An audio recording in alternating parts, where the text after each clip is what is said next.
അദ്ധ്യായം 11 ബാബേൽ ഗോപുരം. ഭൂമിയിൽ ഒരു ഭാഷയും ഒരു സംസാരരീതിയും മാത്രമേ ഉണ്ടായിരുന്നുള്ളൂ. 2 കിഴക്കുനിന്ന് വന്നവർ ഷീനാറിൽ ഒരു സമതല പ്രദേശം കണ്ടെത്തി അവിടെ പാർപ്പുറപ്പിച്ചു. 3 നമുക്ക് ഇഷ്ടികയുണ്ടാക്കി ചുട്ടെടുക്കാം എന്ന് അവർ പറഞ്ഞു. അങ്ങനെ കല്ലിനു പകരം ഇഷ്ടികയും കുമ്മായത്തിനു പകരം കളിമണ്ണും അവർ ഉപയോഗിച്ചു. 4 അവർ പരസ്പരം പറഞ്ഞു, നമുക്ക് ഒരു പട്ടണവും ആകാശം മുട്ടുന്ന ഒരു ഗോപുരവും തീർത്തു പ്രശസ്തി നിലനിർത്താം. അല്ലെങ്കിൽ നാം ഭൂമുഖത്താകെ ചിന്നിച്ചിതറിപ്പോകും. 5 മനുഷ്യർ നിർമ്മിച്ച നഗരവും ഗോപുരവും കാണാൻ കർത്താവ് ഇറങ്ങിവന്നു. 6 അവിടുന്ന് പറഞ്ഞു, അവരിപ്പോൾ ഒരു ജനതയാണ്, അവർക്ക് ഒരു ഭാഷയും. അവർ ചെയ്യാനിരിക്കുന്നതിന്റെ തുടക്കമേ ആയിട്ടുള്ളൂ. ചെയ്യാൻ ഒരുമ്പെടുന്നതൊന്നും അവർക്കിനി അസാധ്യമായിരിക്കില്ല.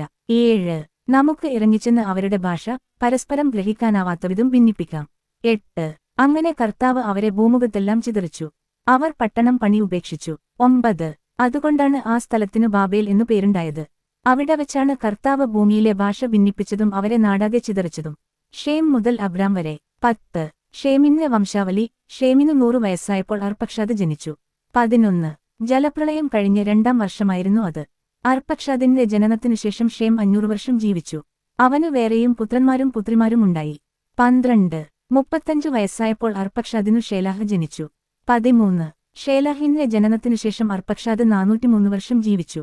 അവനു വേറെയും പുത്രന്മാരും പുത്രിമാരും ഉണ്ടായി. 14 30 വയസ്സായപ്പോൾ ഷേലാഹിന് ഏബർ ജനിച്ചു.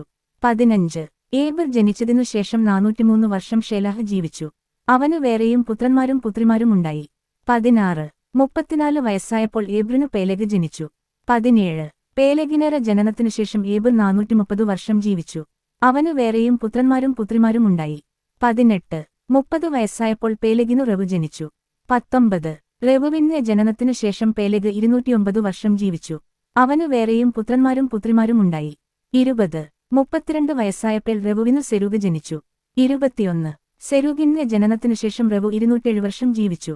അവനു വേറെയും പുത്രന്മാരും പുത്രിമാരും ഉണ്ടായി. 22 30 വയസ്സായപ്പോൾ സെരൂഗിനു നാഹോർ ജനിച്ചു. 23 നാഹോറിന്റെ ജനനത്തിനുശേഷം സെരൂഗ് 200 വർഷം ജീവിച്ചു.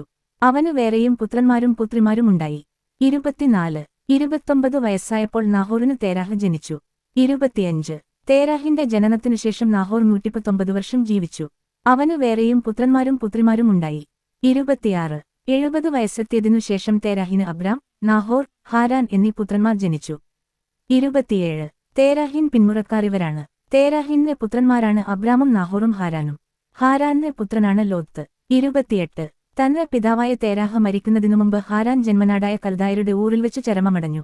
29 അബ്രാമും നാഹോറും വിവാഹം കഴിച്ചു. അബ്രാമിന്റെ ഭാര്യയുടെ പേര് സാറായി.